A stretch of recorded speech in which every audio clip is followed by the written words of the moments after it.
Good afternoon, Council Bluffs Chamber Cherry of Commerce members. We're welcoming our state legislators here today for our legislative roundtable for the month of March.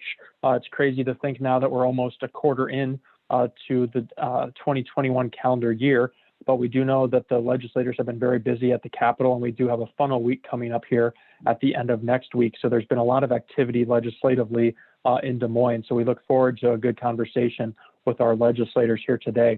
Before I turn it over to them, I'll just go through once again, in case some people are on the call who may not have joined us before for one of these, just kind of the format.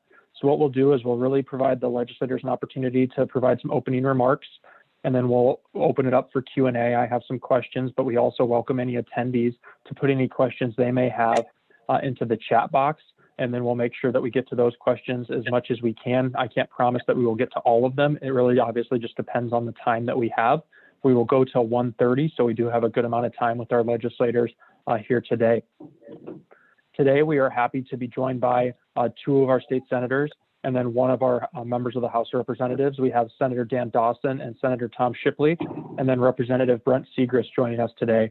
I did want to make sure I passed along Representative McConkey passes along his regards. He was double booked, as was Representative Jacobson. I know Representative Jacobson said he would try to jump on as well as much as he could possibly today, but it may be limited just due to his scheduling. So we do thank the three of our elected officials for being here with us today.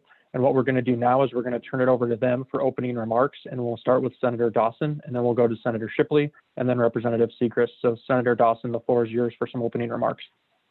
Thanks, Drew, and thanks everyone for having us here today. As you indicated earlier on, we're coming up on our second funnel here, so things are starting to pick up here because of that natural deadline. For those who don't know, just explain the funnel process real quick, is that the first funnel occurred earlier on this year, and a bill has to make it out of the Chamber's committee to still be up for consideration, minus an appropriations or ways and means bill to go further in the process. 4 weeks have since passed, and now we're 3 weeks, and now we're coming up the fourth week here for the second funnel. And what that means is that a bill in any individual chamber has to make it out of that chamber and then over to the other chamber's committee, respective what it might be, and through that committee to still be under consideration. So we're starting to really narrow down the bills that we are taking a look at here. And I think there's been a lot of activity with the House here this last week. So we're gonna have to do some triage of some bills that came over here and figure out what is gonna make the muster or not. So last week, the REC met on Friday, and they actually upgraded our state revenue projections by, a few tens of millions of dollars here. I think it might have been 50 I have to go look at the number there again. They still left the growth expected rate at around 3.8% for FY22. So things are definitely looking up on the budget picture, more so than they were last December. I think I commented earlier on that when it comes to the budget there, we really want to look at the March REC. We had that second spike in COVID that occurred November, December into the January timeframe. We didn't know what the economic impact would be, but the revenue still seemed to be coming on at a healthy clip, showing that Iowa's economy is still holding up much better, maybe compared to some of our peers. So this last week, the Senate released their budget targets for the year, funding some of our priorities and where we'd like to come in on a budget at. I believe the House is going to release theirs this next week. Then at that point in time, we have what's called joint budget targets. That's when we settle on a number, settle how we're going to distribute it, and then let the committee chairs kind of work out the individual line items and everything. So the budget process has definitely started to take form around here. We'll find out what the House's priorities are, and then we'll all come together here before long. So I will stop right there, and I will turn it over to my other colleague. Thank you. Thanks, Senator Dawson. That brings us to Senator Shipley and then Representative Segrist. Well, good morning, and thank you all for being here. First off, up front, I am going to have to bug out a little bit before 1. In fact, I'm still in I'm in Pottawatomie County right now. We've got a meeting at 1 o'clock over here in Oakland with some federal officials about FSA. So we got those kind of overlapped on them, but that's where I'll be checking out about 1 o'clock. But no, Senator Dawson explained it very well, pretty well where we're at with, because now we're getting into the budget issues. I'm really anxious to see, we've got some really, I think, some good things in the work for property tax relief regarding mental health funding. I think we've got some real promising things going on there. And I've said it may be the biggest thing we actually get done this year that really touches a lot of people's lives. In my respect, I am not on, I still am on Ag and Natural Resources Budget Subcommittee, but I'm not the co-chair. We're doing those committees quite a little bit different this year. My colleague, Senator Rosenboom, is co-chair of that. So I'm just whispering in his ear as much as I can on certain issues regarding that. But there again, we shall see what kind of dollars we've got to work with there in Ag and Natural Resources. It's interesting that Ag and Natural Resources budget is one of the smallest in the state. And people wonder, well, why is that in Iowa? Well, that's just the way it's worked out. But we do a lot of things there with water quality, our parks, fish and wildlife, those types of things. So we've got a few things we're working on there. And I think we're going to come up with, we've had some things come up through the natural resources, which would include the bottle bill. I don't know if that's on your list to talk about, but there's some good progress been made on that. Hopefully, I think we can come out of there this year with something that works for most people. It's not going to work for everybody. There's no doubt about that. But I think after this many years, it's time to get some things fixed on it. I think some of the things that we've dealt with this last week have been pretty important. We only had one day in debate. The rest of those times were spent in committees. I see next week we've got a full schedule of committee meetings next week to get these things done, as Senator Dawson said, to get them moved through and get them onto the other side. So we've still got plenty of things to do. I do appreciate, I heard from a number of you people when I was laid up a month ago, and I learned real fast. So if you're gone for a week, you might as well just been gone the whole time, because things change so fast in a week. When you get back, it's still a catching up process. But my colleagues did a great job helping things out, and we got some good staff people that do that. But we're going to get this all wrapped up here, and hopefully in about 5 weeks, we should be done. Thank you, Senator Shipley. And as I said when we were talking before we let all the attendees in, we're really happy to see you back out and about and doing much better. So that's all really good news. And we're happy that you're able to be here with us today. Thank you. And then we'll now go to Representative Segrist for his opening remarks. Thanks, Drew. I guess it's good afternoon, everyone. I won't try to replow any of the land that has already been discussed. So there's been quite a bit of activity, and next week, as had been indicated, we'll be doing a lot of committee work trying to get bills moving forward. I would say there's kind of like the 3 Bs right now that we'll be working on. Obviously, the budget. The Senate has laid out some of their budget plans. The House is doing the same. We're certainly not totally on the same page yet, but that's not unusual. That's the way the system works. And so I think you'll start to see some of those things moving forward next week in terms of trying to figure out exactly where we are with the budget. I serve on the Education Appropriation Budget Subcommittee. I have seen the preliminary numbers there that we're going to be working under, and so we should be able to do some things there.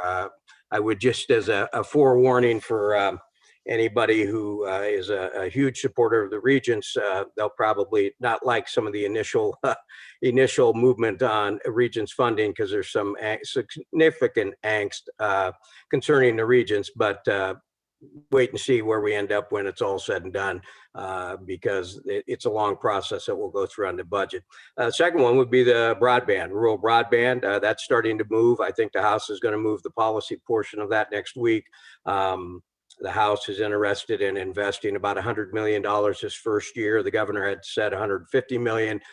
There's some concern about whether or not you can adequately and responsibly spend that much money in a quick period of time. So the House is probably coming down around $100 million on broadband rollout.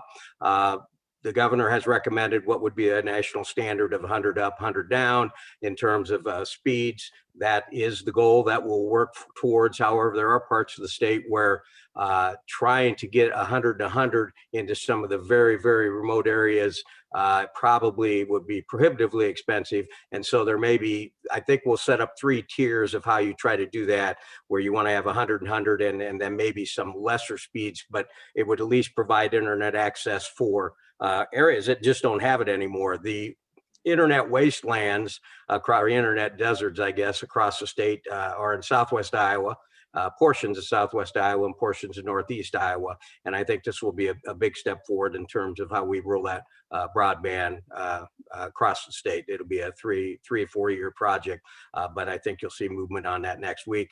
Senator Shipley mentioned the bottle bill, which is not of earth-shaking importance. However, it is a bill that vexes a lot of people, and people are upset during the pandemic about being able to return the bottle bills. And so there is a live round in the House and the Senate, and they're trying to get the 3 groups together and actually figure out a compromise after all these years of trying. There are people out there that would like to get rid of the bottle bill. That isn't going to happen. And so we need to figure out a way to have redemption and recycling to be even easier. So the 3 groups are the redemption centers, which are very vital in this process, the grocers who want to get it out of their stores, and then the distributors that are distributing that. And each one of them has a part of that battle, and they're all going to have to give a little something, I think, to make this work, because we need to probably get more money into the redemption centers to make them viable. So we are working on that, and we'll see where that goes. Then fourthly, the housing bill is still out there, and there's work being moving forward on the housing bill. So I think you'll see some action on that. A couple of small things that we did do. We passed in the House a couple more of the child care bills. One of them would be to give additional incentives for businesses that establish child care centers on site. That's a huge, huge benefit for workers and employees. Iowa Western, as many of you know, has a child care center there to train our child care students, but at the same time, that's a great benefit for employees. And so we've tried to move to incent businesses to have child care centers that are, when they're big enough, to have them on their business properties. And the other one was to give some tax incentives to developers to build or rehab existing buildings for child care centers. And then one other little thing that it isn't little, but it's little in terms of some of the other things going on, is telehealth benefits. As we had a lot of telehealth going on during the pandemic, there was some pushback in terms of insurance companies not wanting to pay the same amount of to pay the same amount of benefits via telehealth as they would in person. And so the House has passed saying if telehealth is good enough via video as it is in person, then the benefits or the compensation should be the same. So a lot of other things I'm sure we're going to touch on. And one thing I would touch on, because I got asked about this the other day, redistricting. And I don't think any of us have any news on that. It looks like it's going to be late. There's conversations going on, but I don't know anybody has an answer to that yet. And according to law, we have to have, I think it's September 15th. I can't remember. It goes to the Supreme Court and they'll draw the maps. I can tell you the Supreme Court doesn't want to do that. But I will say there is absolutely no desire to change how we do it. We want to have it done the way we've done it for the last 30, 40 years, nonpartisan, voted up or down with no amendments. And so I think that's where we'll end up. But we would like to find some way to let the legislature react as we always have done once the census data comes in. But right now, it may not come in until August or September. And so we don't have an answer to that yet, except that we're going to have to figure something out, and that there's no desire to change the process in terms of how we draw those maps up. And I'll leave it at that. Thank you. Thanks, Representative Segrist. And before we get into Q&A, I was remiss that I forgot to mention our sponsors at the top of the event as well. So the series sponsor is Viridian Credit Union. Our gold sponsors are Advanced Southwest Iowa and Black Hills Energy, as well as Southwest Iowa Association of Realtors and U.S. Bank. And then our session sponsor for this month is Stewart Tinley Law Firm. So we thank our sponsors for their support of what we're trying to do here with the state legislative process and our overall advocacy efforts. With that, we're going to get into the Q&A portion of our event. And once again, you can put your questions into the chat box for the legislators. If you do want it specifically targeted to one legislator, do make sure that you note that as well. And I'll make sure that is asked to him first, and then we'll let the others obviously respond as well. But if that's something you're interested in, please do let me know that. So the first issue that I really want to make sure we touch on is it was talked about specifically with both Senator Dawson and Senator Shipley, because it's something that's coming out of the Senate Ways and Means Committee that the Senator Dawson chairs. And really it was one, we'll just start with the one bill, the major one that came out this Monday, and it was having to do with mental health and the property tax relief that was as a result. And some of the, I believe there's about 8 or 9 other provisions within that bill. But Senator Dawson, I know that's a really big priority of yours this session. So I wanted to give you a chance to address that and talk through that. And then if anyone had questions on it too, we could have some follow-up. So we'll start with you to kind of outline that major piece of tax policy that was released this week.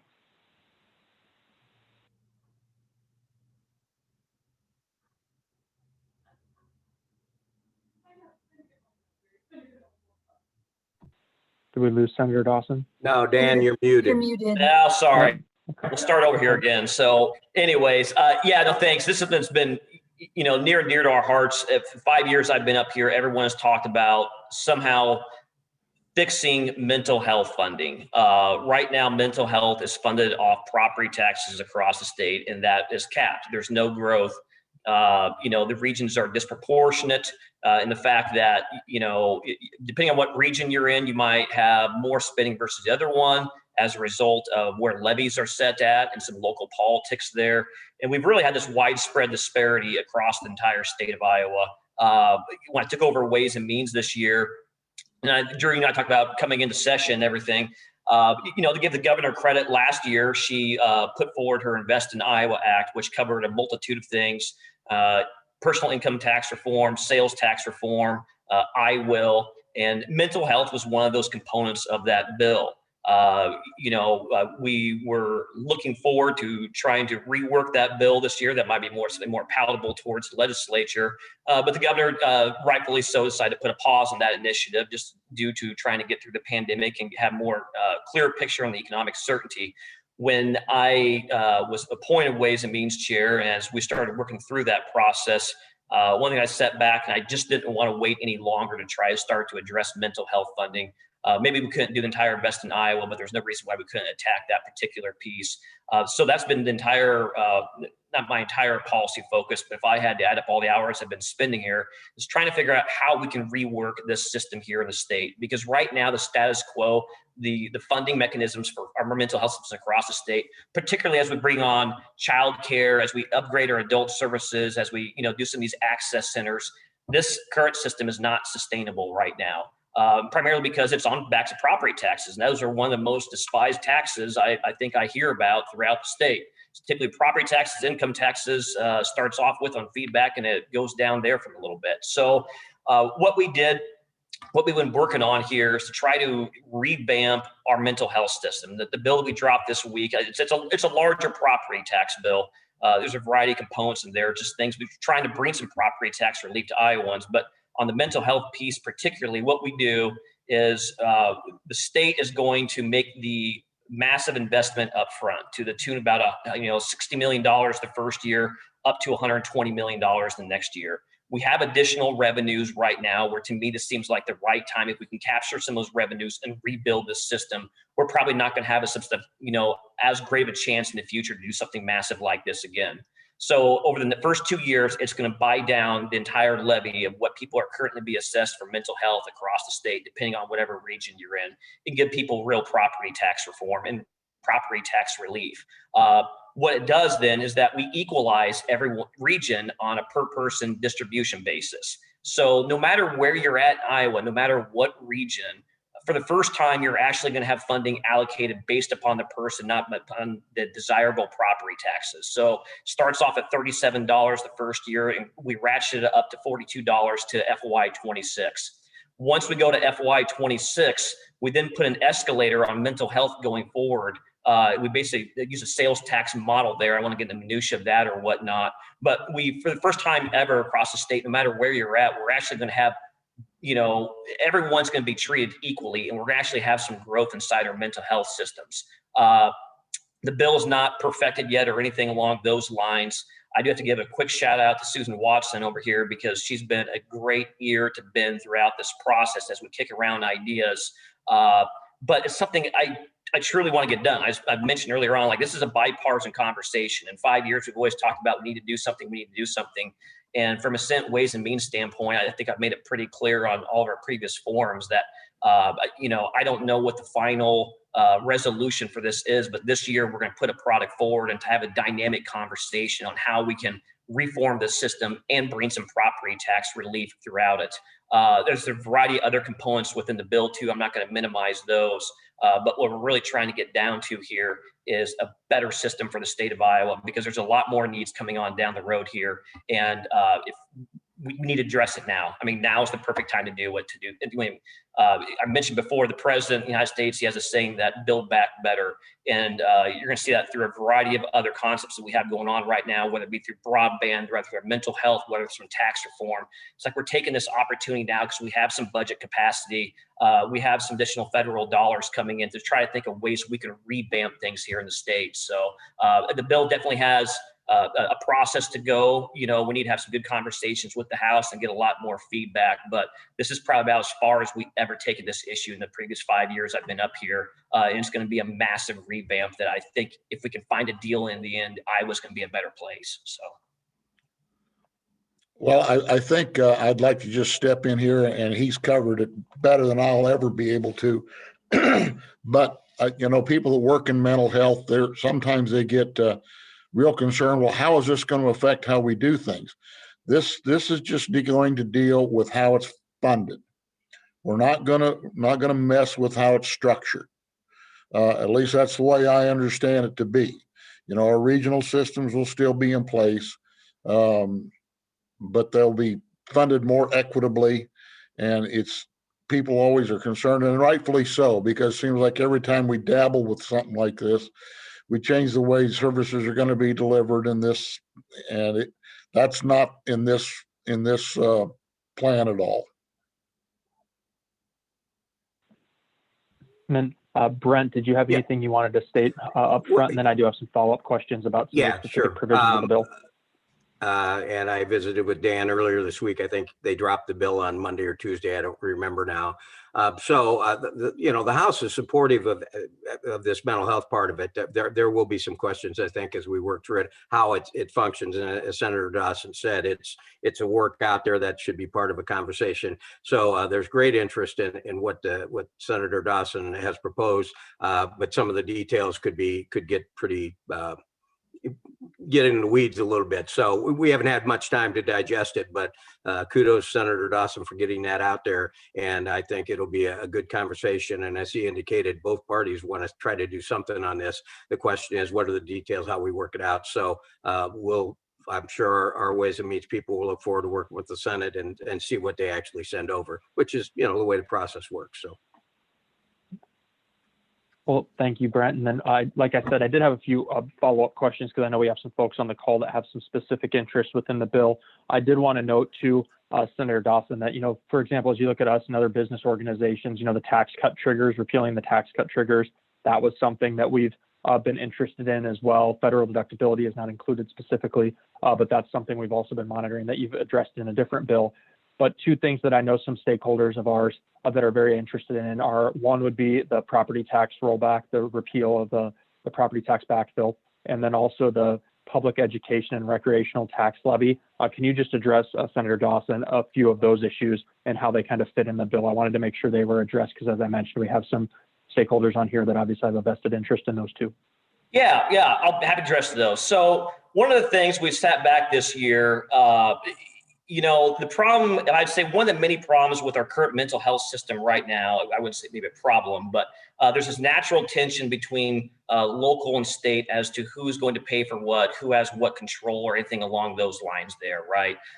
Every year, whether it be the chamber, whether it be the counties, or the League of Cities, their top three priorities is mental health as well as preserving the backfill. I see, a couple comments here or whatnot. The backfill has been a question for many years around here. It's always, I think there's a bill back in 18 when the backfill was enacted. I think it's 2012, 2013. There's a few bills looking at phasing out then, and that wasn't the appropriate time. What this bill currently does here is we try to embrace two principles. If we need to revamp our mental health system, and clearly this is something that impacts cities and counties as well, if we're going to try to provide some property tax relief throughout this, and the state is going to take 100% of the bill, then what this bill asks is that the cities and counties to have, provide some type of assistance while we revamp the system. Make no mistake, the state is making the most heavy investment up front, and it would be the largest investment stakeholder going down the road. We are going to put $120 million in on year 2 of this, whereas the backfill, first of all, one, we hold the schools harmless. We're raising the foundational formula there. And so really what we're looking at is about $80 million towards cities and counties on the backfill. Since the backfill was enacted back in 2013, your statewide commercial valuations, the average is about 131% increase from back, I say 31% increase since back then. We have some entities that have been major winners throughout that process. Some have had probably about 80% commercial property tax growth rate, while some other ones have not fared as well. So our initial entry into this bill is that we try to take the statewide average and do a gradual expected phase out of that backfill. So if you were the ones that performed better in that, you would be on what we would consider a 4-year phase out plan. If you're one of the ones that didn't perform to the statewide average, it'd be on a 6-year. Those numbers are something that we just put out as markers. Let's say the state has revenues right now to make this initial investment, but for the long-term solvability, let's trying to absorb this there. We wanted to, start. The backfill isn't related necessarily, but it's going to be a revenue stream that we're looking at to make this a better thing. On that note, with that, I think that there was one of the questions here is that wouldn't it mean a property tax increase? I would make 2 notes out there. One is that what happened during the pandemic last year, we have record residential assessments coming in across the state. We see it here from department management numbers that we're looking at, as well as individual county assessors. Our local county assessor, in Pot County, straight blank told me that they were afraid that some of our senior citizens were going to be priced out of their homes because the assessments that are occurring and what could occur if levies remained unchanged, whether it be the county or the city levy one way or the other there. That's a real concern. As well as, with the Federal CARES Act money, there's a lot of money flooding down right now. Granted, it's been how each city and county wants to use that. A lot of it's supposed to be used to cover losses, but there's also the opportunity there for one-time expenditures as well. So what we're trying to do is start the conversation on all levels of government is that how do we, again, build back our tax code or some of these systems better or whatnot.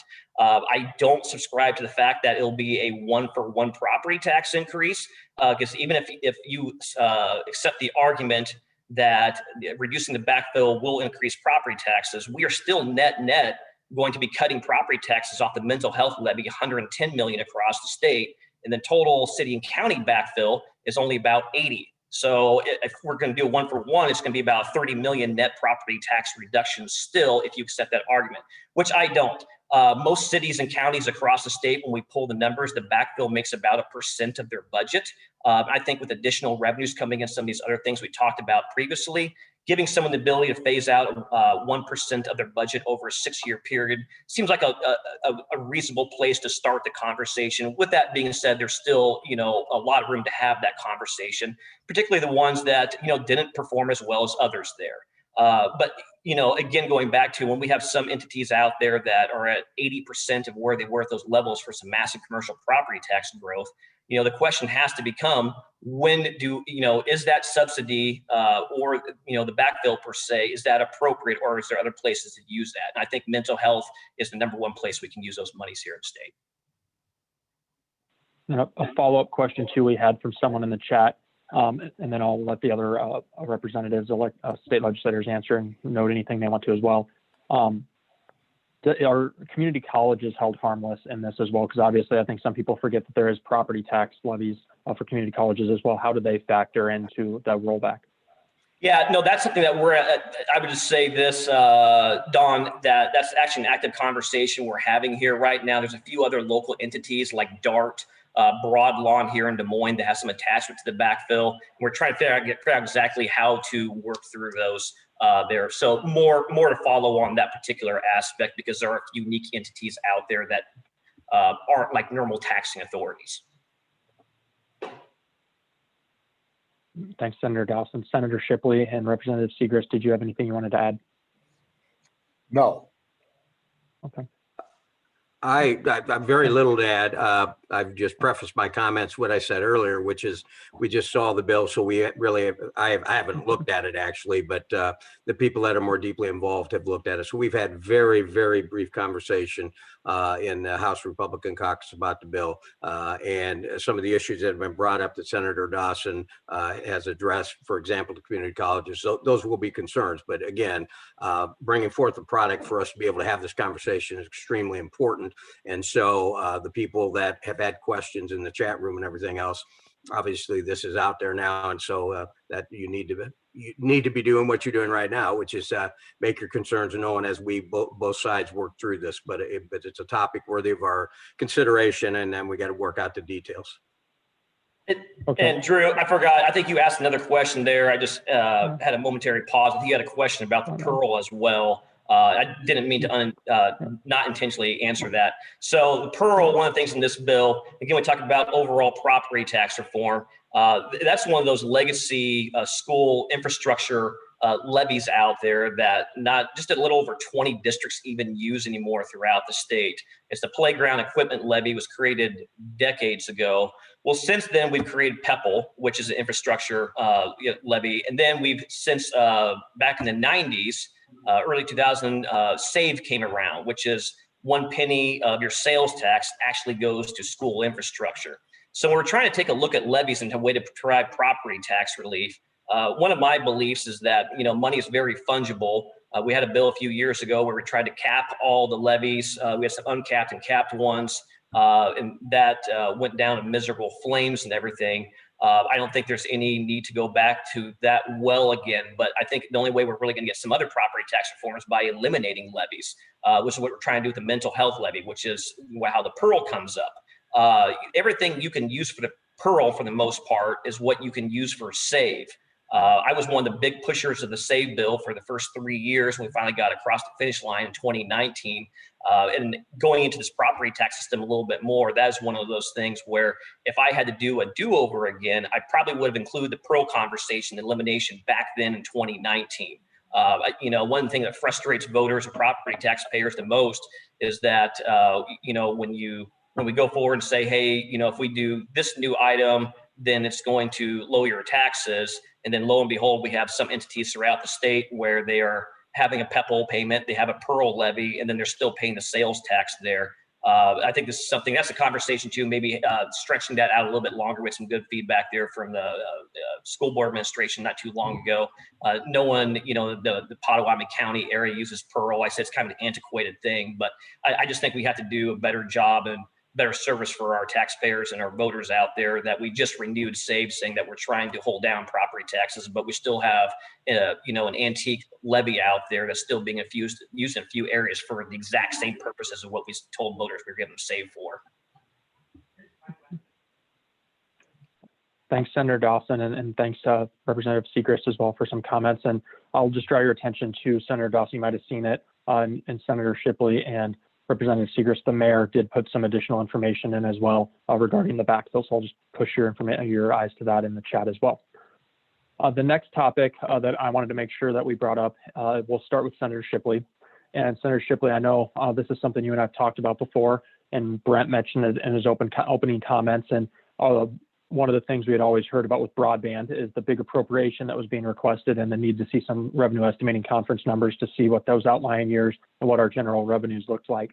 So could you start just walk us through a little bit where the Senate Republican caucus is with the broadband bill, both on the appropriation side that Brent noted, but then also on the speed side, because I know that's another piece as well, the policy side, as well as the appropriations.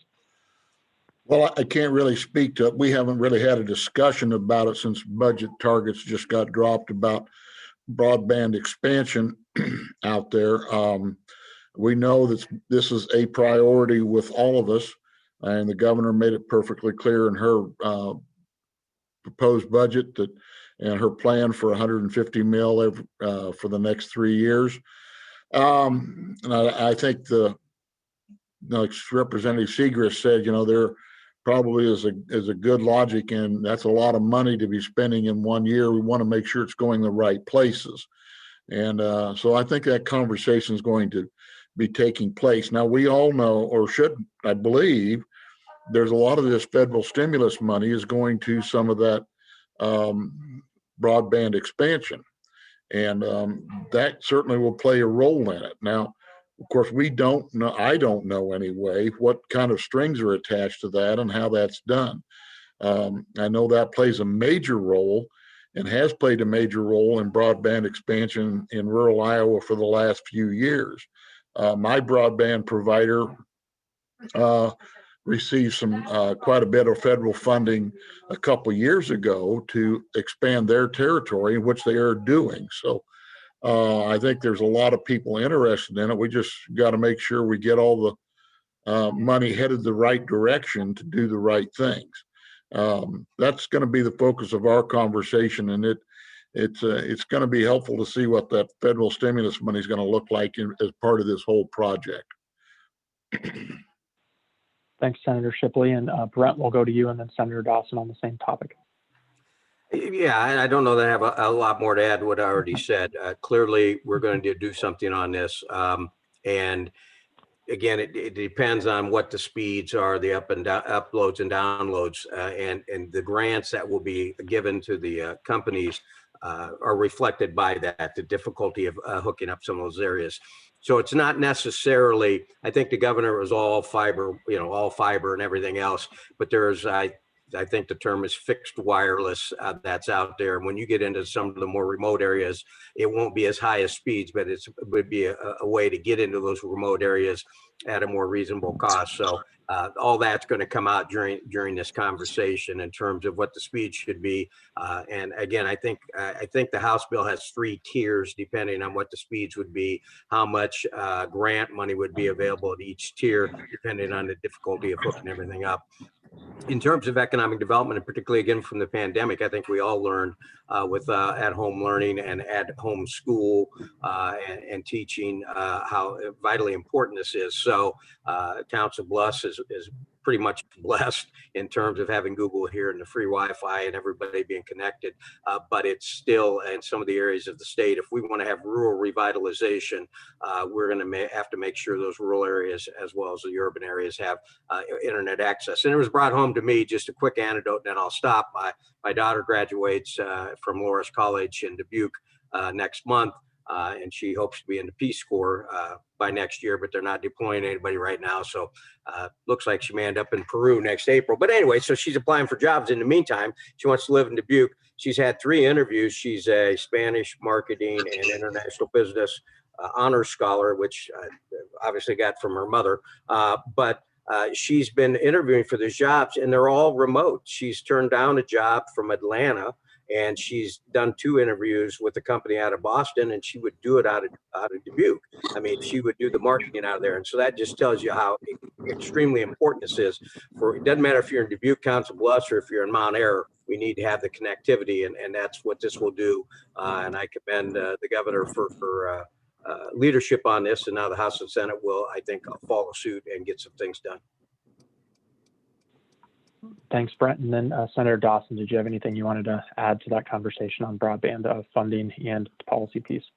No, I haven't seen the House's language, but from what Brent explained in his opening comments there, I was just taking that in. It's definitely in the back of my head where I think we should go. There's just we can't be putting fiber in every corner. It just wouldn't be cost effective there to get the, best rate of return for all Iowans. Once the House, I think they mentioned earlier on about $100 million.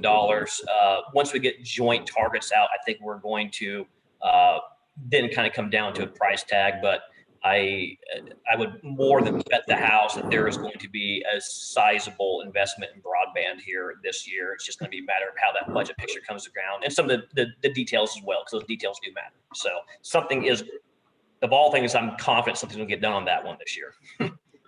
Okay. Well, thank you, Senators and Representative Segrist. And one thing I did want to add is we're happy to see that number. When we saw the initial number come out as a business organization that, we've really been in support of broadband. We were happy to see what that preliminary targeted number to come out, as well as the conversations around the speed. So thank you all for your work and your receptiveness to that as it goes with Debbie's Director Durham with Iowa Economic Development Authority's for Manufacturing 4.0 work. And then I also wanted to make sure, I know Representative Jacobson was able to join us. Representative Jacobson, did you want to make sure that you had any comments or add any comments on broadband expansion? Thank you, Drew, very much. Thank you for allowing me to join midway. It's been a very busy day. Thanks for your indulgence. Been working on some Glenwood issues, some nursing home issues, and now heading to an FSA meeting. Yeah, the House made some good progress this week, both in caucus and on the floor. Bubba Sorensen, our next door neighbor, north and east to us, has done some really good due diligence on it.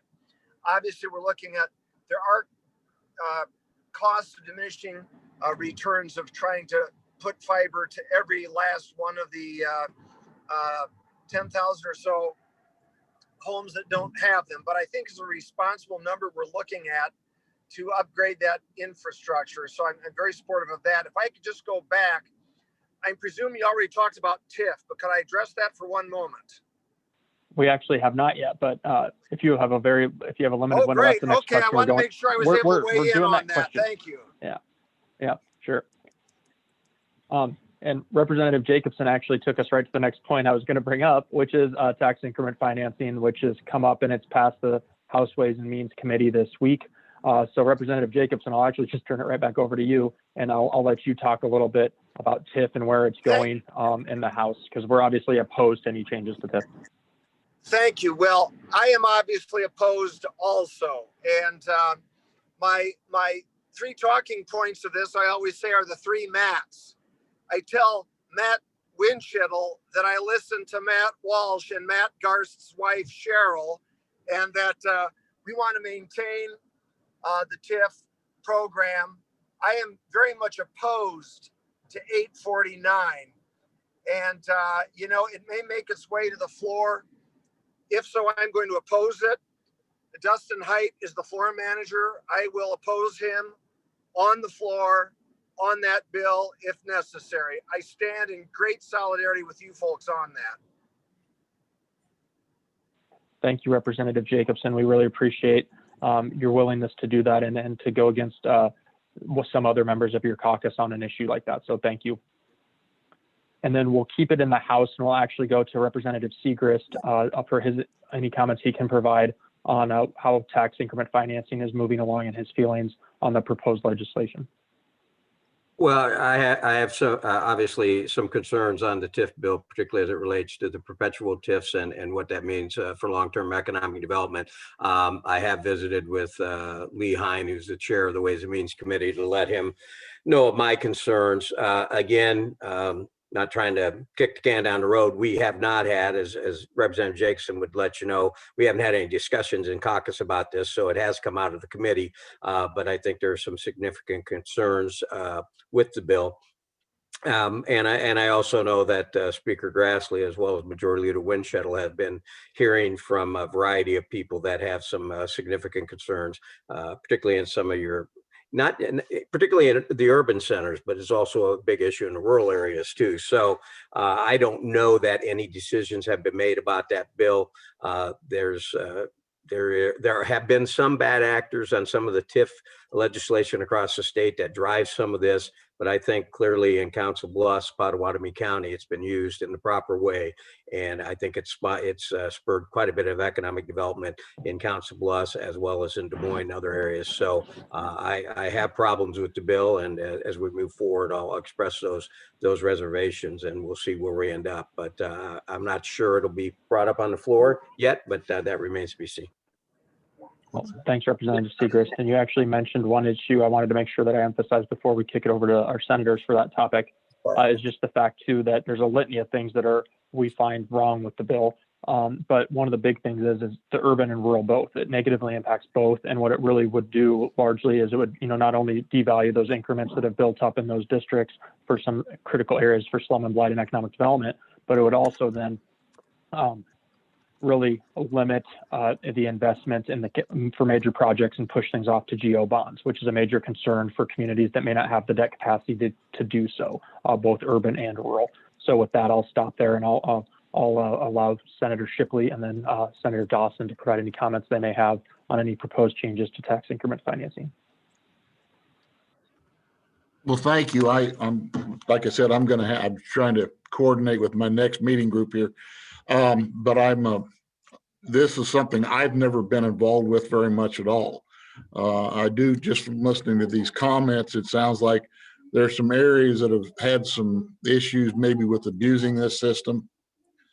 And that seems to be something we deal with all the time. It's not everybody having issues, messing with things, but a few. And then the problem of it is, it's just like we were in fourth grade, everybody gets smacked because two guys threw something against the wall. So I think that's why I'd like to know more about this. I've been around a few TIF deals in my part of the world, but I've just got a lot more to learn about this. I'd be happy to have those conversations, as would Cheryl, who Representative Jacobson noted, and Paula and some others in our community, the mayor. There's a litany of folks that would be happy to have those conversations. So, I'd look forward to that. And then that brings us to you, Senator Dawson. Yeah, I think it's been expressed here earlier on. I know I did have a meeting with the House this week, and that topic was brought up. My understanding, and I was speaking with Brent about this earlier on, is that they're going to be doing some substantial modification to that. And I don't really have the details here. So I like to let the House work out their own internal thing. We don't have a bill like that in the Senate or anything along those lines. But I know, we're all sitting here. There's a variety of concerns and ideas thrown out there. This TIF thing is always something that comes back. There seems to be bipartisan support for it and bipartisan support against it. One anecdotal story I can recall earlier on the floor this week during committee when we were running our property tax mental health bill out. My colleague on their side of the aisle had putting it politely, some concerns about the backfill, but then advocated that we should be taking a look and abolishing perpetual TIF districts forever. So that just kind of, explains the dynamics up here. I do know over in the House, the ranking member of the Senate Ways and Means Committee, which is a Democrat, and the chairman of the Ways and Means Committee, which is a Republican, have some very strongly aligned opinions on TIF. That's the dynamic. I don't think it's a party thing, particularly as it's whatever your perspective is and whatever part of Iowa you come from. It's certainly a good tool around here, but so long as they're proposing substantial changes to that bill, I hate to take any shots at the House before Brent and John and them could have their due process in a full committee and have that discussion. So I even know what the final product looks like there, because I am not even certain what their full proposal is going to be yet. So. Okay. Well, if it does, we don't want it to come over to the other side of the chamber, but we would love it if you just kind of left it, if it did. And then also, just not worry about bringing up anything else in that regard. We would definitely like that. But we thank you for your comments, Senator Dawson. Did I hear someone else trying to jump in? And Segrist. I was just going to mention, Senator Dawson brought up a good point. The ranking member on the House Ways and Means Committee is a Democrat from Johnson County, and that's one of the areas, Coralville, where there's a feeling that they abused the TIF. So he's right in that case. You have the chair and the ranking member, both parties, that are upset about it. And as Tom said, too often, and in the legislature, and we've seen it several times this year, we end up considering legislation because we're mad at somebody else, and it affects everybody else. And we need to try to stop that when we can. But sometimes we pass things because one or two counties do something wrong, or one or two cities do something wrong, and then we want to stop that. And so we kind of penalize everybody else. And this could be a case of that. So we'll continue to try to make it workable or get it defeated. Thanks, Brent, and everyone else that commented on that. I will, since you brought up Coralville, I will note the fact that when the TIF came off for Coral Ridge Mall back onto the, I believe it was in FY19, it was right around $375 million in taxable valuations that went back onto the tax roll. So that's an important thing to note, and it's going to be even bigger in areas like Jordan Creek. So I'll just leave it with that. But then the next question we have comes from the audience, and Mayor Walsh actually asked, and we'll start with Senator Dawson on this. Can you speak on the gas bill, the propane and natural gas? The loosely written language can be interpreted to read that communities cannot ask gas utilities to collect franchise fees, which would reduce city operating revenues by another $650,000. So can anyone speak to that bill? I guess I'll kind of open it up specifically to the four representatives and senators we have on the call. I can speak to that. I can also speak to that bill because I ran it on the floor. Perfect. Please go ahead, Representative Jacobson. If you look at the amendments that were passed, that were attached and passed to the bill, there were I think 6 paragraphs. I'm trying to remember if it was 1181 or what the amendment number was attached to the bill and passed. Not the Democratic amendments, of which there were also 3, but the amendments. The amendment language of the 6 paragraphs that passed gives total, absolute authority to the governing agencies, the cities, the counties, to do whatever they need to do or whatever they desire to do with respect to franchise fees. And that is the legal interpretation that was unanimously confirmed by all of the LSA folks. So we believe there's simply no issue there, that the amendment absolutely, completely gives you free rein with respect to that issue, and also cleaned up some other issues. So I think there was some disinformation out there. I believe there was some misunderstanding out there, both in reading. Sometimes when you almost have to read, there were exceptions to the exceptions, almost like a double negative. It's hard to read through that, but I can assure you that that issue was dealt with a very favorable outcome to the cities and counties.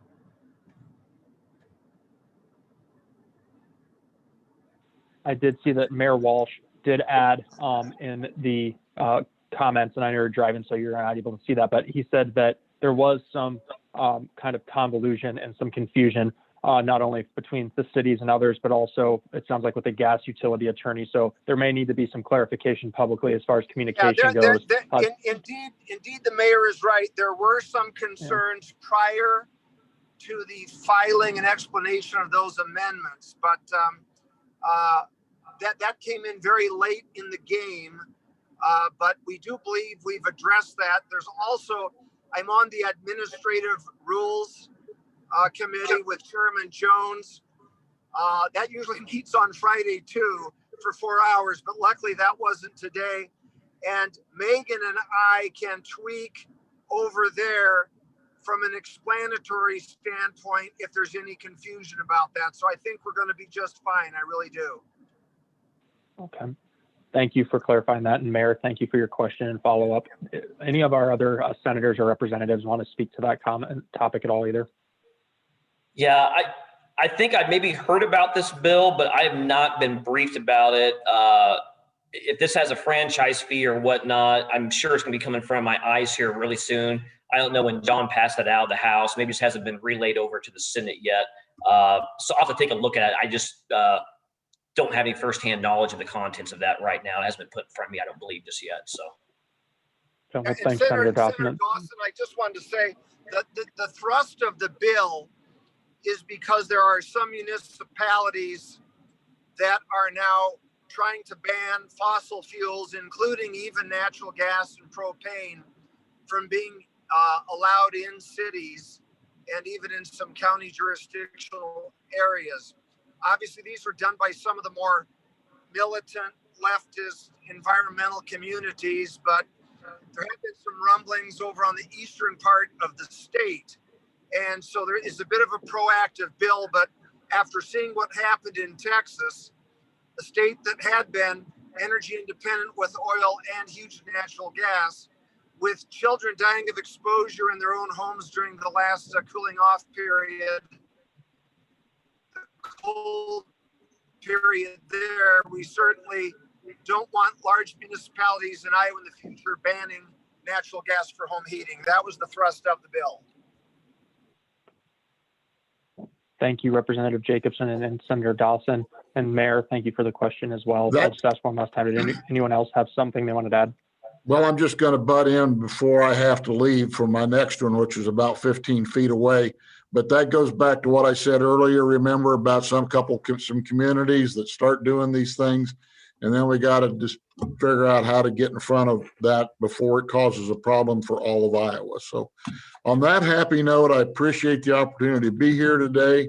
I believe we got one more coming up, or is this it for the year? There's one more. It's on April 30th, which is when you're scheduled to adjourn. Well, we shall see. But thank you, everyone, and have a great weekend. Tom, tell him I'm on my way. I'll see you soon. All right, we'll warn Thank them. you, Senator Shipley. Thanks for joining us. So the next question that I wanted to make sure that we got to is one that's another important issue, and it has to do with medical malpractice. And we'll start this with Representative Segrist, because I believe it still sits on the House debate calendar. So can you talk a little bit about where we're at with the medical malpractice bill? And that's the one that caps the non-economic damages at $1 million for obviously medical malpractice. So can you speak a little bit to that and where that bill is at currently and where it's headed? Yeah, I mean, I can speak a little bit to it because there's not a lot to say. I don't think currently there are not the votes to pass it in the House. In the Republican caucus, there isn't 51, and I can't say this with certainty. I don't know if there's any Democratic support for that bill at all. There may be, but anyway, between the two, there currently isn't enough votes to get it passed. We have people that are opposed to it for good reasons and people that are for it for good reasons. So it's sitting there right now. They continue to work on it and try to get it passed. But currently the status is they haven't been able to put 51 votes together yet. They're close, but they're not there. I'll even weigh in further Representative and just say that Representative Segrist is exactly correct. And in all actuality, they're not even close. They're down 13 to 19 votes to even bring it on the floor. At most, they've got 46 votes. They may have as few as 40. It's dead. Okay. Well, thanks, Representative Jacobson. And Representative Segrist. That's insightful. And obviously, there's some work to do on that bill if we want to see it move forward, which it isn't a bill we're in support of due to the fact that it would help the workforce and our ability to compete, especially across the river. Senator Dawson, did you have anything you wanted to add to that? Not much. I mean, this is a bill that we've done the last couple of years. This would be year 3 now. I would like to see something done on this issue. There's 3 ways that, if anyone has a suit to bring, that they can seek damages. Some of those, two of those 3 ways, or at least one of those, is uncapped. The economic damages is where it is currently uncapped right now, and it's trying to seek a cap. A lot of our surrounding states have a cap, including Nebraska, which I believe is lower than $1 million.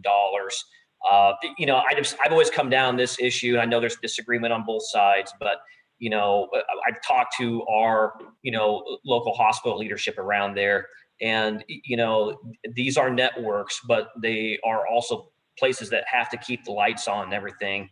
And I just think it's really disappointing and something I wish we could get done. I don't like seeing, Potawatomi County or Southwest Iowa residents who come to our, good medical facilities here in Council Bluffs that need a specialist and get sent over to Omaha or transferred over there because those specialists will not come to our side of the river, even though they're in the same network, but they will not deal with the hassle of seeking the insurance here in Iowa because it is much more substantive than what they have to go through the process over in Nebraska. I just don't think that's right. Unfortunately, Senator Shipley dived out here. I don't want to speak anything for him, but I think he's got some personal insight there that he and I discussed there that really kind of brings that issue to the forefront a little bit. So the Senate's ready to act if the House has something to do. I just don't, if this is to be the second year we've gone down this, or third year for the Senate, I think we're going to tap our brakes and see, how the House addresses this issue. But I mean, just the reality, I have good colleagues here on both, and same thing, but I just talk to providers firsthand. They will not cross the river because they don't want to deal with it. I just hate to see Council Bluffs people have to go over to Omaha and stay there, and spending their money there as opposed to staying in our good hospitals. So.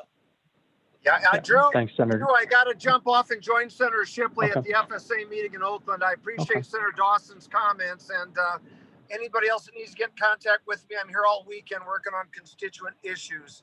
Thank you for letting me on. I appreciate it. Yeah, thank you, Representative Jacobson. Get there safely. See you. Thank you. Appreciate And I it. did want to. I did want to add one thing. Oh yeah, perfect. And I did want to add, there was two things in the comments regarding med malpractice. Mayor Walsh put in that Nebraska is $500,000, and then Steve Baumert, the president and CEO of Methodist Jenny Ed, did put in that it's as I noted, a very competitive disadvantage to recruit physicians. And Senator Dawson, I tell people the same thing you just said too. There's a reason that a lot of the times, if you need to see a specialist, you're going to the other side of the river. So thanks for noting that as well. It's an unfortunate. Go ahead. Oh, go ahead. I was just going to say, from my comments and the follow-up comments, I subscribe to several of the things Senator Dawson said. I'm generally in support of this bill. I think I'm down as a yes vote because there is a competitive disadvantage. I think on the border areas, it's a much bigger issue than it would be in Des Moines or whatever. So I'm not holding it up. I'm a yes, but the fact of the matter is we haven't been able to get enough votes together. And I would add one other thing, I hate doing this, but going back to the previous issue, because I saw the mayor has posted a few things as it relates to the bill, Representative Jacobson Moran. My understanding was, and maybe it's wrong, but my understanding, he had worked those out. I would just add that I didn't have anybody, 0 people lobbied me against that bill. So when we talked about it and we looked at the amendments, it seemed to make sense to me. And so that would explain my yes vote, because I didn't receive any resistance to it. Hopefully those amendments did solve it. If not, I assume Senator Dawson will take those into consideration, maybe improve the bill, which would be a rare occurrence, improving a House bill, but maybe it could happen. Thanks, Brent. Appreciate that. Another topic that I wanted to make sure we covered is the housing omnibus bill. I know that's an issue I've talked about with all of you here on the call, but I really wanted to, we'll start with Senator Dawson this time around, but can you just talk a little bit about the prospects of the housing bill, specifically as we look at some of the provisions, whether it's the $15 million tax credit for the low to moderate income housing, or it's the doubling of the brownfield grayfield tax credit from 10 million to 20 million, or the doubling of the workforce housing tax credit. I know those are the ones, obviously that have some additional monies attached to them, and they're the ones that are kind of catching the eye of some legislators and some committees. So Senator Dawson, can you talk a little bit about where that bill currently stands?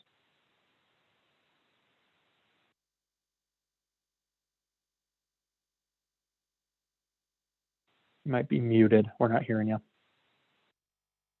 There, I apologize. No, I was gonna say, as you can see me, I'm still here in Des Moines. That was 2 of my meetings here this morning was on this particular topic and trying to work through it. You kind of gave a brief description of some of the components in the bill. I think some of the components are doable, like the brownfield grayfield, maybe not doubling it, but that is set to expire this year. I think something has widespread support, something I could see is definitely continuing down the road. One of my concerns, and I'll give a little story here to answer the question, but from the Ways and Means perspective, it's extremely, one of the reasons why we have tax credits and some exemptions is try to marginalize, what we have as otherwise higher rates and, inequities in our overall tax code. Every time these credits come up or we take a look at them, they are extremely hard to remove or eliminate. Even if we can get broad scale tax reform, let's say on income taxes or corporate income taxes, there's always a lobby out there for any of these individual credits that comes back, every time it gets ready to expire, try to expand it. And it's extremely hard to do large scale tax reform when we're constantly maintaining the current credit system. In our, the mental health property tax bill this week, to give a picture, last week the Senate voted to remove the inheritance tax, which has been one of the biggest things when it comes to, basically transfer of property, real estate, things along those lines. So this inheritance tax has been in Iowa for years. There is a charitable land contribution credit out there for just $1 million. I never thought I'd be saying $1 million, just $1 million. But when you talk about doubling credits from 25 to 50 million and 10 to 20, it's very small in the grand scheme of things. But if we're going to remove the inheritance tax to make the transfer of property from one family to the other not as prohibitive, and we still maintain our charitable deduction in the code, is there really a need for this $1 million credit? Well, I would say on our mental health bill, property tax reform bill, 90% of the emails I receive is not about mental health or about backbill or anything else. It's about that $1 million credit. Taking that forward into the governor's property tax proposal, what the governor's proposing primarily in the workforce housing development is to double the workforce housing credit from 25 to 50 over 3 years, and then bring it back down with the intent of buying down the backlog. I have grave concerns for a future General Assembly that, and I do believe, Debbie Durham, the governor's intent is to buy down this backlog and address a need, and no one discounts that need. But the mechanism they're going about doing it here, I just have grave concerns that there's going to be an army of lobbyists back here in 3 years saying, no, we need to leave it at 50 million and not bring it back down to 25 like everyone's previously agreed upon. I had some good conversations this morning. I would like to find another mechanism to go about and buying down that backlog that wouldn't actually tinker with the credit, because once you raise it up, it's extremely hard to reduce those back down or eliminate them. So what I want to work with the governor's office on is maybe, a combination of things, whether we can pay also use some RIF money, some of general funds money, actually allocate it towards the workforce housing credit. There'd be a one-time money allocation as opposed to raising a credit and making it extremely hard to bring it back down. CARES Act money would be another option as well. So we're having good conversations on this. And I don't think anyone disagrees with what we're going, the intent is, or what our goal to get here to address this need. It's just finding the right mechanism, because as we've seen with some other credits, once they go up, they rarely come back down and they rarely leave our code. And that's something we just need to draw a better line on. If we're going to do holistic tax reforms to make our state more competitive, is take a look at these credits. So, well, thank you, Senator Dawson. That's helpful to help understand, and we appreciate the conversation too about the federal money, whether it's from CARES Act or now with the American Rescue Plan, as that money's doled out as well. So, Representative Segrist, did you have anything that you wanted to make sure that you added on that topic? No, I mean, generally very supportive of the housing issue and how we can address it. I would only say Senator Dawson kind of brings up that holistic approach, and I would just add a big picture thing to it, and that's the difficulty of some of this stuff. So, some of the child care tax credits that the House has passed, it has an impact on the overall budget, and the housing tax credits have an impact on the overall budget. How we fund our community colleges, the governor recommended 5.2 million. I think the House is going to be a little higher than that. How it impacts the whole overall budget. So we have to take all those things in consideration. I think everybody would, for example, part of the bill that Dan mentioned is to phase. I think it's a phase out of the inheritance tax. I think it takes 3 years or something like that. You have to take that in context of the other issues, because the other issues may have more immediate impact, housing tax credits or child care tax credits with economic development, than maybe delaying the phase out of inheritance tax. And so it's just a big picture. And so Senator Dawson's got a tough job over there, and we have to weigh all those things and then pick and choose, unfortunately, how we move ahead and try to do as much as we can to make it the overall tax climate better in the state. But it's like the bill we were talking about, the mental health, it's a starting point, and we got to work our way through it. So there's a lot of work to be done there, and we have to look at the whole picture, and that's what we're currently in the process of doing. Okay. Thank you both for expanding on that topic. And then it was brought to my attention too that there was one more sponsor that I needed to make sure I mentioned before people start jumping off here towards the tail end of the event that ends at 1:30, and it was the Human Services Advisory Council. So we thank them for their support as well. And then the next question that I have was just entered into the chat box from Don Kohler with Iowa Western Community College. And he said, do you guys know, I know obviously we haven't gotten all the complete budget targets, but where a community college general state aid funding stands? And Brent, that might be a good place to start with you, being that you kind of have a good tie into community colleges. Yeah, I mean, the governor recommended 5.2% or $5.2 million increase in community college funding, which is a 2.5% increase in their overall budget. We'll probably make our decision in the House next week in the House Education Appropriation Subcommittee. The Senate Appropriation Subcommittees haven't been meeting, so I know we've had some conversation with the Senate, but I'm not sure where they're at. They're clearly very supportive of the community colleges. The community colleges ask was for $6.4 million, and that's certainly what I'm pushing for. I've got some agreement, at least early on, that we'd be at that level, but that remains to be seen now that we've seen our targets. There is one concern that has been expressed. It's a valid concern, and I've tried to explain it, and that's community college enrollment has been going down for a variety of reasons, less students graduating K-12, the pandemic and everything else. And so there's always, and those are questions that need to be asked. Okay, you want an increase, but your enrollment's dropping, and how do you make those two things work together? And again, I think with the economic development efforts that come through the community colleges, as well as educating our kids to send them on to four-year institutions, that from my personal view, 6.4 million, which is what the community colleges asked for, would be the minimum that I would like to see us have. And I think we have a fairly good shot at that. But the governor gave us a good starting point of 5.2 million, and we hope to increase it from there. So that's where it stands right now, I think, at least on the House side. Thank you, Representative Segrist. Senator Dawson, do you have anything that you can share on that front on the Senate side? No, I couldn't really. I mean, Brent is in the right committee position to have the subject matter expertise on all those conversations. I would just say generically that the trend always here in the past is to, the community college number on joint targets typically always rises, and I would imagine that would be the same case this year. Where the number ends at, I'm just not privy to those conversations inside the ed sub budget or whatnot. But I think on both sides of the chamber, there's widespread support to get something done. I'm kind of the camp of Brent. I would like to, just one year rip off a good number. I think that they have certainly earned that. And the Dr. Kenny Sr., I believe his mantra was 8.1 for a few years there, was burned in my brain. I'm actually embarrassed now that I can't quite recall if it's 8.1 or not. But some year I would like to, and maybe this is the year to do it.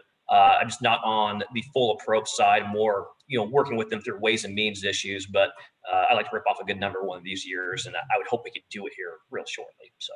Hey, one other quick comment, Drew, and that is there has been some talk about putting some more money into the 260E and F and those types of economic development programs, which I'm all for, and that's good, but that doesn't help with the general fund. And so what I focus in on is trying to get the general fund number up to a level that allows the board, which I obviously had to do for quite a few years, to keep the tuition rates down. And I think the ask of 6.4 million will go a long way to keeping a tuition increase at a minimal, as opposed to what it's been a couple of the other years. So if the legislature decides they want to put some more money into those economic development projects, great, but not at the expense of the general fund, which really reflects on student tuition. Thank you both. And then I see there's a question here about a specific bill, and we'll start with Senator Dawson. We'll start with Representative Segrist because it deals with child care, which has been talked about more in the House.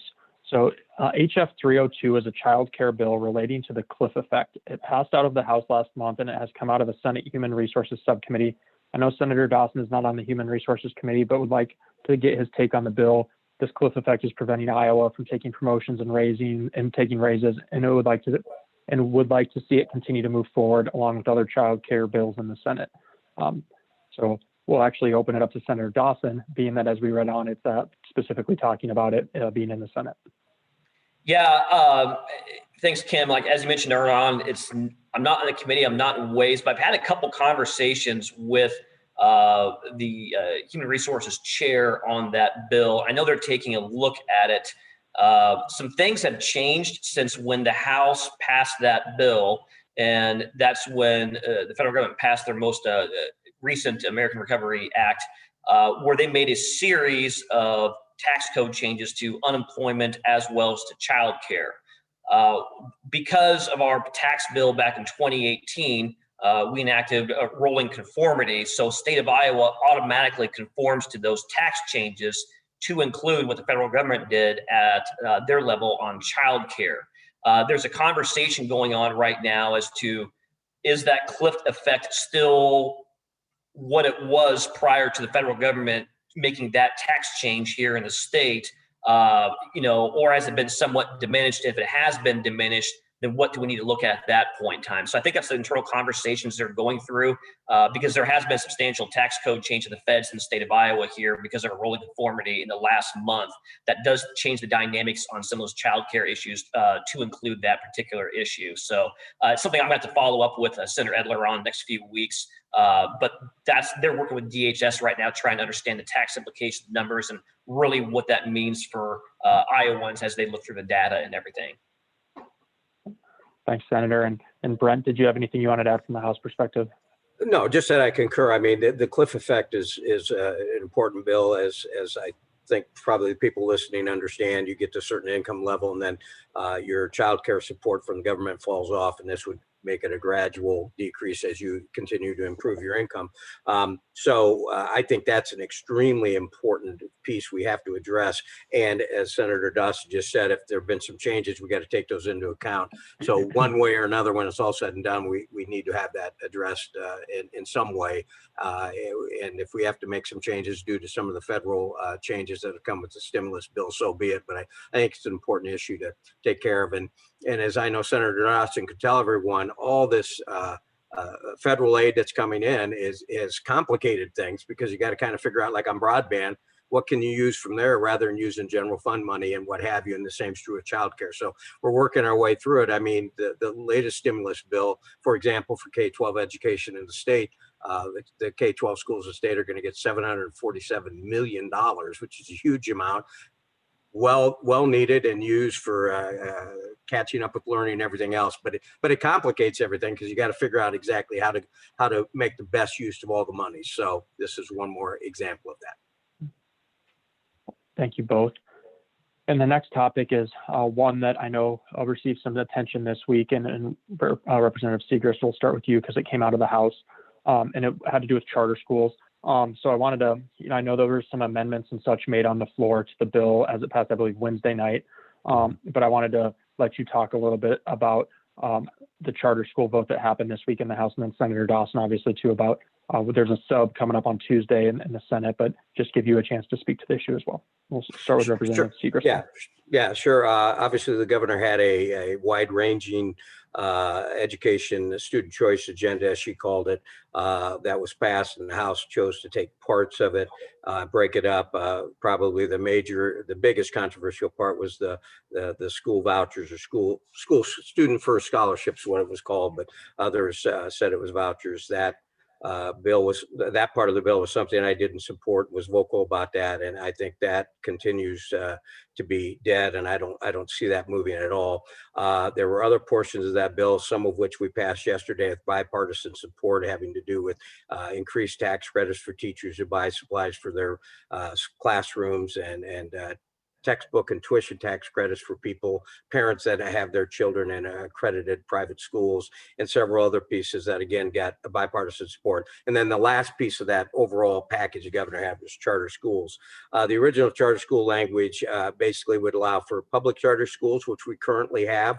We have two of them. One is in West Delaware County, I think, and the other one is in Storm Lake.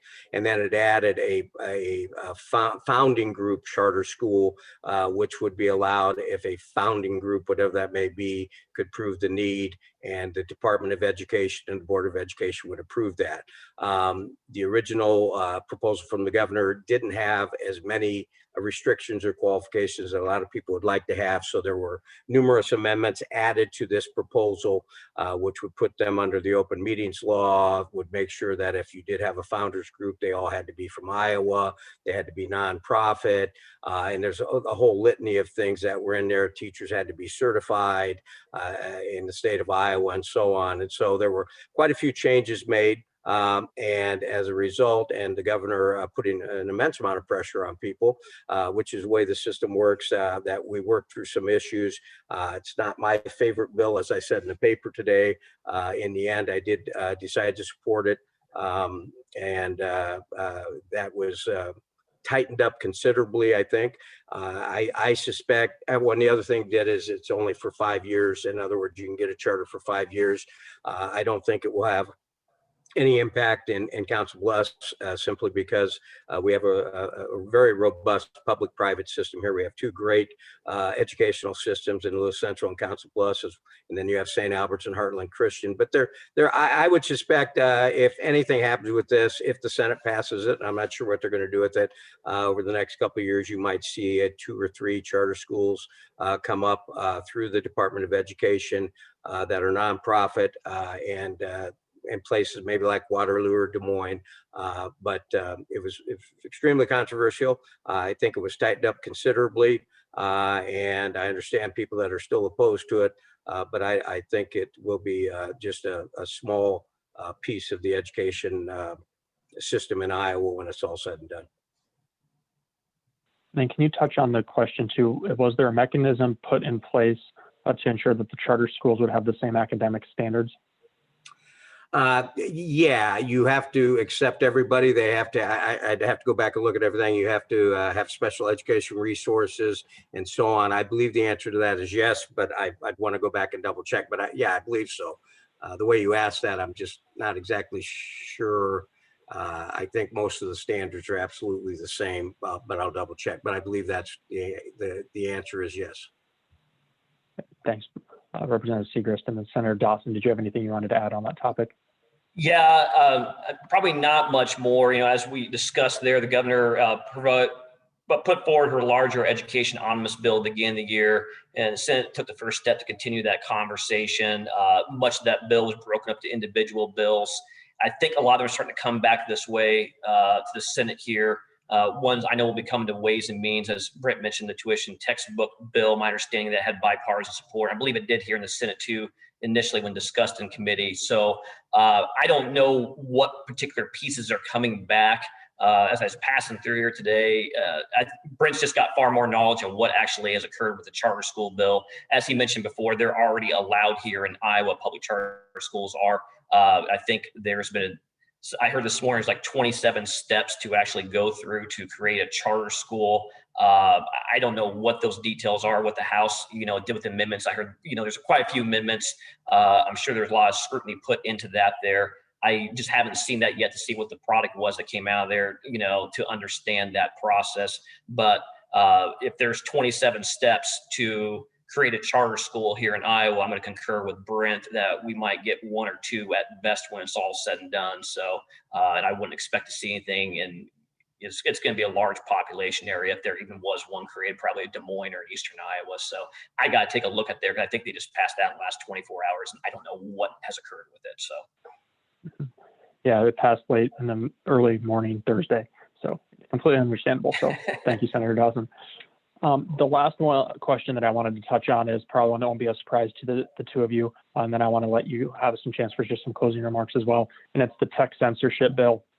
Those are bills that we've seen something come out of the Senate, that passed the Senate, I believe it was a week or 2 ago. And then there's one in the House. They're not the same. The one in the Senate is a little more pointed than the one in the House. We're opposed to both of them. But I just wanted to give you an opportunity to speak to those tech censorship bills. And obviously one passed the Senate, but I also wanted to just know kind of where it's at in the House right now too, because like I said, we're opposed with Google here and their investment in the community and the support to the community. And they've been very good community partners and corporate citizens. So I just wanted to allow you a chance to speak to that topic. And we'll start with you, Senator Dawson. Yeah, I'm not quite aware of where those conversations are at. That's one of those things that if there's a void in the air, it can mean two things: something's being worked on, or there's literally a void in the air. And that's what the situation is here right now.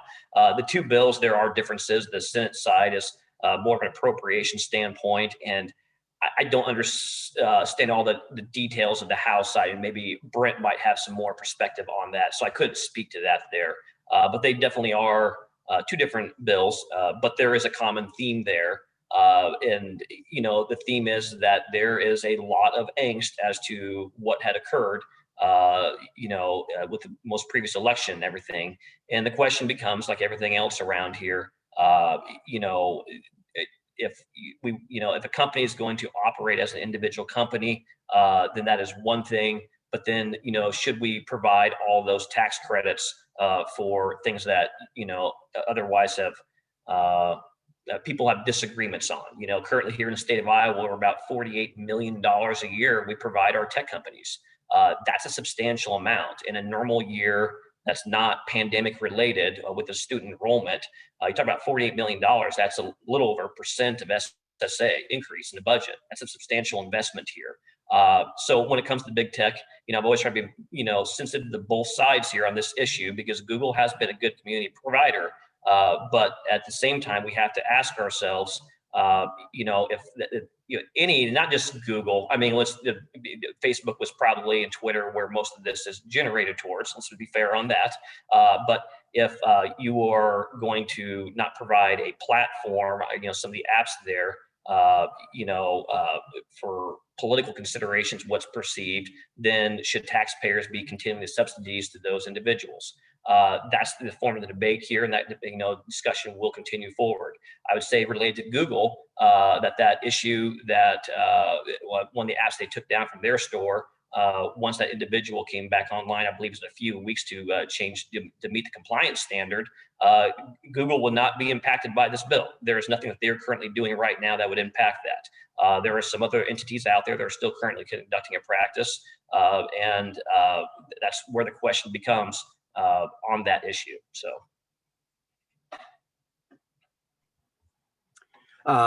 Thank you. yeah. So it's a real issue. Without a doubt, there are, I think, some inherent biases in some of those public platforms against more conservative voices. I do think there's probably a double standard that is employed in some cases. Be that as it may, I think it's an issue that would need to be addressed and will be more ably addressed at the federal level rather than try to do it state by state. I do not support what the Senate did. I'm not sure I'm going to support anything that the House may do, although we're still working on that. I had a meeting with a law professor from George Mason University yesterday, who's an expert in all this stuff and actually is affiliated with ALEC, which is the boogeyman of the Democratic Party on the Republican side, who they say runs everything. And he was very telling and a great conversation. He shares the same view that this is something maybe the federal government should do, but what we want to be careful of in economic development wise is to begin putting some parameters out there that would make Iowa a pariah to anybody thinking about coming in and investing here, because the legislature could come in because we get mad at them about something and then take away tax incentives or things that and encourage them to come here anyway. I mean, I guess if all the surrounding states did it, maybe we could do something about it, but I'm going to tread very, very carefully on this. I don't think that is probably, it's a real problem. I don't want to downplay the real problem. It makes me angry a lot of times too, but I'm not sure we've got an answer yet. I think we need to take our time. And if there is an answer, we need to be very, very thoughtful about it. And I don't think that's going to happen in the next 5 weeks of the legislative session. So that would be, I'm going to have a lot of caution on anything in this, because I don't want to do any unintended consequences long term. And speaking of those unintended consequences, there's already been some as far as just the message it's sent to some companies as we have conversations. But one thing to also consider is, if you look at some things that the unicameral is doing right across the river, it's a little bit on the opposite end, where it's trying to help foster that environment like Iowa did within the last 10 years. to really build that ecosystem. So just another thing to consider as we always kind of look at how can we make sure we're the most competitive. That's another thing to make sure that we're touching on as well. Well, before we close out here, I did want to just give you each a chance to say, first off, thank you for being with us and being here for the hour and a half to talk through all these issues. But I also just wanted to give you a chance to have some ending closing remarks for the group. So we'll start with Senator Dawson and then Representative Sechrist. No, thanks for this today here. Actually covered quite a bit of topics, and once in a while, less is more. And so just a few of us on here were able to go in depth on a lot more topics than we might have been able to otherwise here. But I mean, I think all the questions that was asked here today are certainly ones that are in the hopper, what we're dealing with, hourly or at least daily around here. How do we close out session? But this is really where the rubber meets the road on some of these policy priorities and things like that. You heard it here first as to the things where there's a lot of bills out there as well, but the big topics I think we covered pretty well today, and that's what we're going to be hammering down on here in the next few weeks. Probably more than a few weeks, I can guarantee that. But I think we're gonna have some good things to produce out of legislative session here when we're done. So thank you. Yep. Thanks, Senator Dawson and Representative Sechrist. Yeah, very briefly, obviously, there's always controversial issues that come up during the legislative session. But as I think you've heard me say before, the vast majority of things, probably about 90% is good bipartisan support. And the rest of it is why you have two parties. You fight over some of those issues. I'm pretty confident when it's all done, despite some of the controversial issues and some of the things that I'm not totally thrilled about, we're going to have done some very good things for the state. And we'll have a pretty strong record of accomplishment from this legislative session. So as always, people need to be in touch and opine. I apologize because I am so far behind on emails. The amount of emails we get anymore, I mean, it's 300 a day sometimes. And it's so anybody who's emailed me, I didn't respond, I apologize. I'm trying, but you just get so caught up in many other things. I do look at them, but I can't always get them responded to. So I appreciate this opportunity today too. I'm hopeful next year when I'm getting my second vaccine tomorrow, by the way. And I will say to anybody on there, I know the mayor was on earlier, the supervisors, the county, the city, all the volunteers. I know the chamber's been there, the college. When I went down and got my first shot, the amazing amount of volunteer work and the amazing amount of coordination, they've all done a fabulous job. And they deserve great praise for that. And I hope when I get my second one tomorrow, I feel better than I did after my first one, but I'm looking forward to that. That was all to say, these are great, but I hope next year when this is all gone, we can get back to the person-to-person meetings, because I really enjoy that give and take in front of 100 people once we get back to more normal. So appreciate this opportunity and encourage everybody to reach out and to have a great weekend. Thanks, Brent. We all look forward to that as well. And we're hopeful in being able to do that next year too, and getting people together, because there's always something more when you're together in person than when you're virtual. So we do appreciate everyone for joining us here today. And thank you to our sponsors once again. Thank you to our legislators, and thank you to all the attendees for participating today. We really appreciate your support. Everyone have a nice weekend.